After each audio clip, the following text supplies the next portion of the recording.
શ્રાવણ માસના સોમવારે ઓમ નમઃ શિવાયના મંત્ર સાથે કાફેમાં મોબાઈલથી શિવ ભક્તિ કરતી હિન્દુ સેના. સમગ્ર વાત કરવામાં આવે તો શ્રાવણ માસ દરમિયાન ગુજરાતમાં હિન્દુ સેના દ્વારા ભરપૂર ટેકનોલોજીની ઇન્ટરનેટના માધ્યમ દ્વારા ઓનલાઈન શિવજીની આરાધના કરતા જામનગરના સૈનિકોએ સમાજમાં ધર્મ સંગઠન અને જાગૃતતાને માટે 51,000 હિન્દુ લોકોને ઓનલાઈન ટેકનોલોજી સાથે વોટ્સએપ ના માધ્યમથી ઓમ નમઃ શિવાય મંત્ર જાપના મેસેજ સાથે સંપર્ક કરી 5.5 લાખ હિન્દુ લોકો સુધી મેસેજ પહોંચાડવા કુલ 2024 વોટ્સએપ ગ્રુપનો અને વધુ ઇન્સ્ટા ગ્રુપ તેમજ ફેસબુકનો ઉપયોગ કરેલ છે. હિન્દુ સેના દ્વારા 21,000 શિવજીના મેસેજ ફેસબુક, વોટ્સએપ અને ઇન્સ્ટાગ્રામ દ્વારા વિદેશોમાં પહોંચાડશે. ભારત સિવાય 3 દેશોમાં 111 ઈમેલ અને 11,000 વોટ્સએપથી મેસેજ કરેલ છે, જેથી આજના યુવાન પણ પાનના ગલ્લે લારીએ પોતાના મોબાઈલમાં રીલ્સ તેમજ ગેમમાં ખોવાઈ રહેલ છે, જેને કાફે તેમજ પાનના ગલ્લે કે લારીએ ઊભા રહીને પણ ઇન્ટરનેટનો ઉપયોગ કરી શિવ ભક્તિ કરી શકે છે, જે આવનારી પેઢીને પ્રેરણા આપે તે હેતુથી હિન્દુ સેનાએ આ કાર્યક્રમનું આયોજન કર્યું હતું, જેમાં હિન્દુ સેના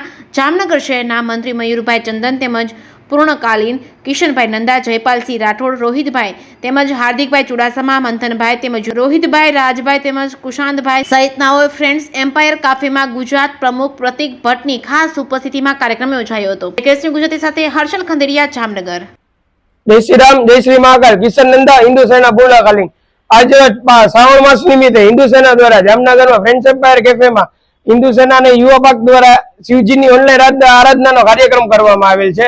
આ શિવજીની ઓનલાઈન આરાધનામાં ઓમ નમઃ શિવાયના 5.5 લાખ મંત્રનો ભારત તથા ગુજરાત બહાર તથા ભારત બહાર અમે જાપ કરવામાં આવે છે. અલગ અલગ જગ્યાએ મંત્રો મોકલેલ છે તથા 111 ઈમેલ અને 1111 ટેક્સ્ટ મેસેજ દ્વારા પણ આ મંત્ર અમે પહોંચાડેલ છે તથા 2024 ની સાલ ચાલે છે તો 2024 વોટ્સએપ ગ્રુપ દ્વારા આ મેસેજનો ફોરવર્ડ કરી વાતાવરણને શિવમય બનાવ્યું છે.